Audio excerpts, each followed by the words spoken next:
Yo, what is going on, everyone in the crypto space? Today I wanted to go ahead and talk a little bit more about Codius, just essentially wrapped up of what we talked about in the stream today, revolving Codius. So, right here we have this article from Fortune magazine, very large magazine, acknowledging the fact that Stephen Thomas has launched Codius and is a easy-to-use smart contract tool versus how the code is of Ethereum, but we'll get into that in a little bit. So, if you guys don't know, Stephen Thomas, he worked at Ripple. And he then left Ripple the company, but he didn't leave Ripple the company in the sense of, okay, I don't want to work with you guys anymore, but he left Ripple to then start Coil, which invests on top of the Codius smart contract platform, and which then uses XRP. So, now that we got that out of the way, he ended up writing a blog post today about the smart contract platform, and it has some very key details that you may find very interesting. So the first interesting part of this blog doesn't have to do like directly with Codius or anything, but a very interesting fact that I really didn't know personally. He says, later in 2013, a young Bitcoin developer crashed on my couch for a couple of weeks while visiting San Francisco. In the afternoon, he would come to the Ripple office and join our discussions about smart contracts. His name was Vitalik Buterin, the essentially owner and creator of Ethereum. And these conversations led to him to incorporate Ripple's key/value data structure into Ethereum. So in a sense, Ripple did have influence over Ethereum of what it is today, because Vitalik Buterin was obviously talking with the people at the Ripple office and discussing smart contracts, and took what they were talking about and implemented that into his own system. So back then, they were working on a Codius project, and they kind of abandoned it because they didn't think it was going to be that big. So that's when they went into cross-border payments. Kind of interesting fact. This is why Ripple wanted to go into cross-border payments, because they realized it was a huge market that needed some change. But later to find out, Ripple sees other currencies having success with their smart contract platform, which is pretty much just Ethereum, which is the second coin in CoinMarketCap above Ripple, and actually does get a lot of volume because it is a smart contract platform and people really do like it. So Ripple, they decided a month ago to revive Codius, and now it is officially launched. So today I wanted to talk about like really the pros and cons, like the pros of Codius and the cons of Ethereum, and why like Codius is such a just more advanced platform than Ethereum for smart contracts.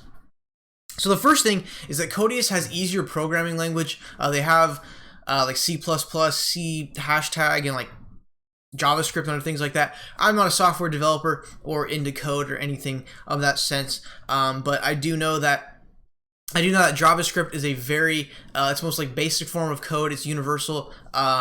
Yeah, Minecraft is actually ran on Java. Java is like the most widely used coding platform.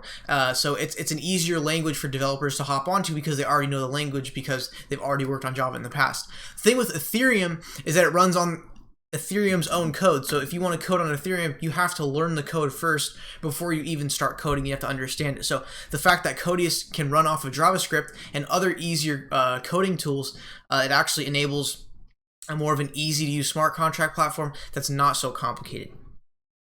Also, another thing is that David Schwartz ended up stating on Twitter that Codius can actually control multiple wallets at a time within a contract, and Ethereum can only control an Ethereum wallet. So Codius, whatever contract it may be, it can control this Monero wallet, this person's Bitcoin wallet, this person's Ripple wallet, and that person's Monero wallet. Or I think I said that, or a Litecoin wallet. Basically, the point being is that Codius can control multiple wallets, while with the Ethereum smart contract platforms, you are limited to just Ethereum. So it allows for more, have more of like a kind of change up which currencies can actually be used, giving it a wider space to be used in. Also, another thing in this article. Just an absolute deal breaker for me. This really makes me think Ethereum or Codius is really going to be an Ethereum killer. Listen to this.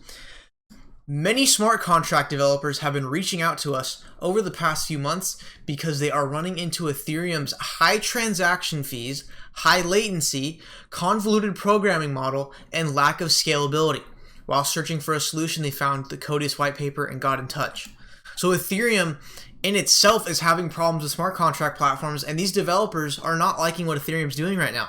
Again, the high fees, high latency, the programming model where it's just strictly just the Ethereum code, and not being able to scale. And when a currency can't scale, that's when miners and the blockchain gets backlogged, and people end up having to pay about $30 to $40 per transaction. That's never happened with Ethereum, but with Bitcoin, transaction fees did get to $40, and yeah, at one point I did pay $40 for one Bitcoin transaction. So what I also find very fascinating is if you piece this together with the issues of Bitcoin. Bitcoin has issues with the same thing as Ethereum. So Bitcoin is having issues in transactions and payments with high fees, transaction times, and scalability. And then Ethereum is having a problem within smart contracts with the same exact issues: high fees, slow transaction times, and no scalability. What's fascinating is that although Ripple is below these two currencies, Ripple can solve both of those currencies' problems in one platform.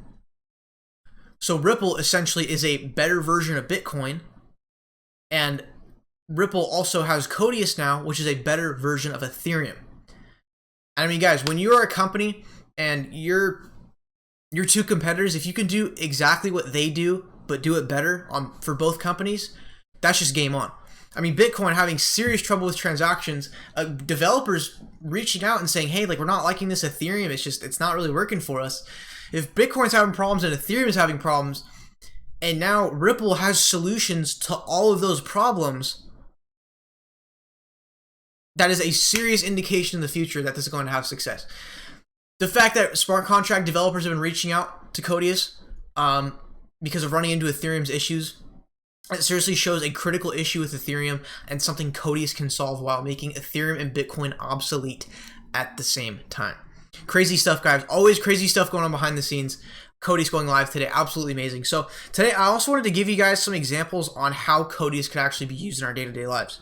So the first thing is financial institutions can use Codius for derivatives contracts. And a derivative contract is basically, okay, you come to this broker and this financial institution and say, hey, okay, so I'm going to place a contract that if the NASDAQ is up for the day and Bitcoin is down for the day, I end up getting paid. So it's sort of like you can think of derivatives as pretty much as a bet on like multiple markets at once.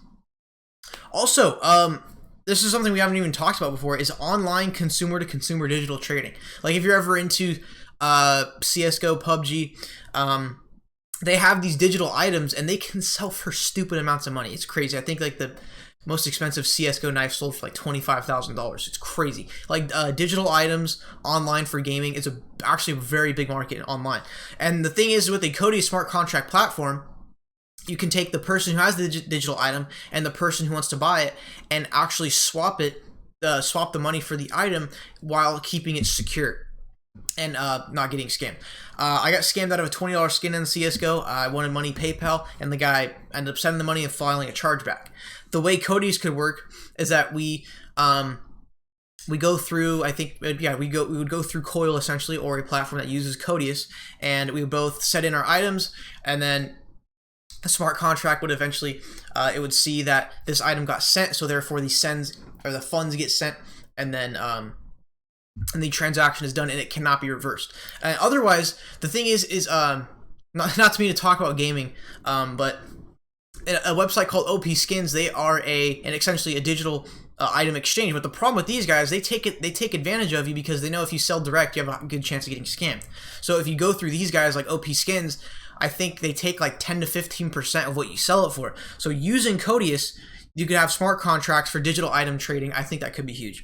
Next thing is business-to-business agreements, just a basic business contract. If this item gets shipped and this ends up occurring, then we end up sending you the money. Just a standard business-to-business contract. And the last thing is I wanted to bring up this example that we could relate to, especially you guys and me, about monetizing content creators. So what could happen is where Codius could work to where it enables microtransactions. Because guys, if you do want to donate on the stream, Thank you guys, by the way, for all of you who do, but you cannot donate below 99 cents.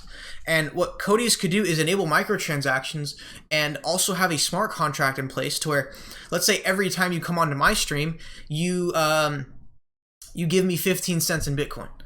And that would really add up for a content creator. I mean, any content creator online. If you, let's say you set up to where you have 15 cents go to Hodor every time you read one of his blogs. And if 2,000 people read his blog, and all those 2,000 people have that, are using that smart contract, essentially Hodor would be getting paid for his blogs, because every time people went on, they would each give him 15 cents at a time. And it's not a lot to the person. 15 cents is essentially like nothing. But when a lot of people do microtransactions towards a content creator, it can really help them out. So thank you guys for watching this video. I know this one was kind of long. I really enjoyed doing this one though, because Codius, it's seriously a game changer. It's just another thing Ripple is tapping into. To where Ripple is at a point right now where it can do exactly what Bitcoin can do and exactly what Ethereum can do, but do it 10 times better and 1,000 times faster and 1,000 times cheaper. Thank you guys for watching this video. Make sure to drop a like and subscribe. Check the links in the description if you want to support the channel. Thank you guys for tuning in. See you in the next one.